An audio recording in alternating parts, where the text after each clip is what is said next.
Le Directoire, c'est la période mal connue de la décennie révolutionnaire. Après le gouvernement révolutionnaire, qui est un gouvernement exceptionnel, le Directoire va tenter de stabiliser et d'inventer des institutions républicaines à partir d'une constitution, donc celle de 1795. Et pour cela, le Directoire va essayer de se trouver dans une sorte de position médiane, absolument contre les royalistes, absolument contre les jacobins de la veille, en inventant une vraie identité républicaine nouvelle.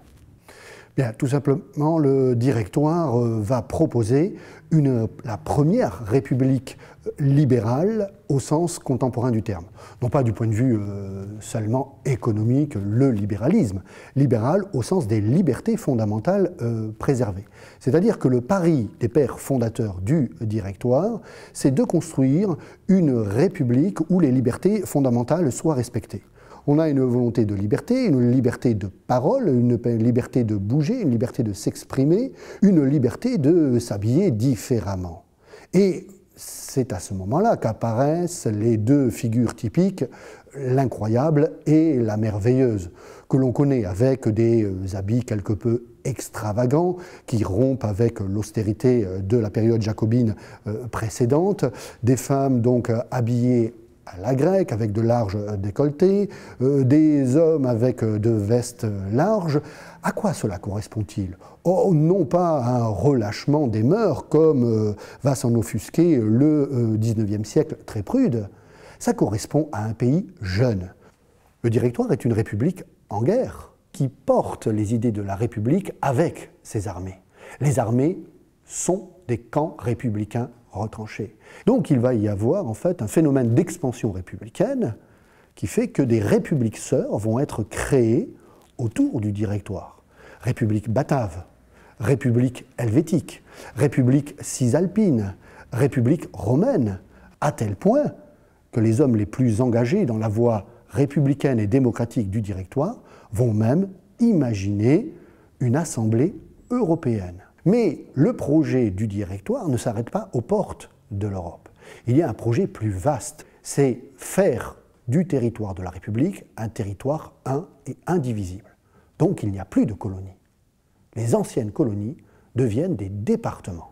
Parmi les députés qui sont élus dans les départements d'outre-mer, il existe ce que l'on appelle une représentation tricolore à l'époque, des blancs, des mulâtres et des noirs.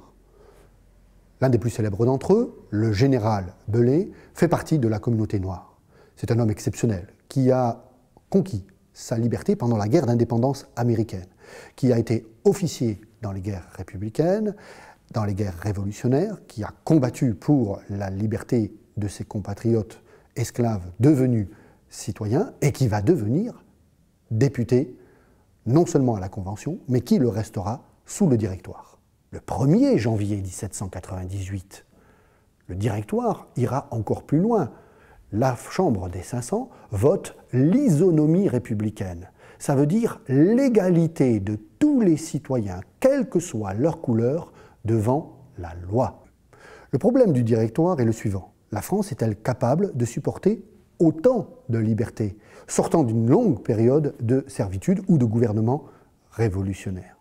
Les généraux ne le pensent pas. Les généraux veulent commander et l'expérience des républiques sœurs font d'eux des chefs d'État en plus de chefs militaires.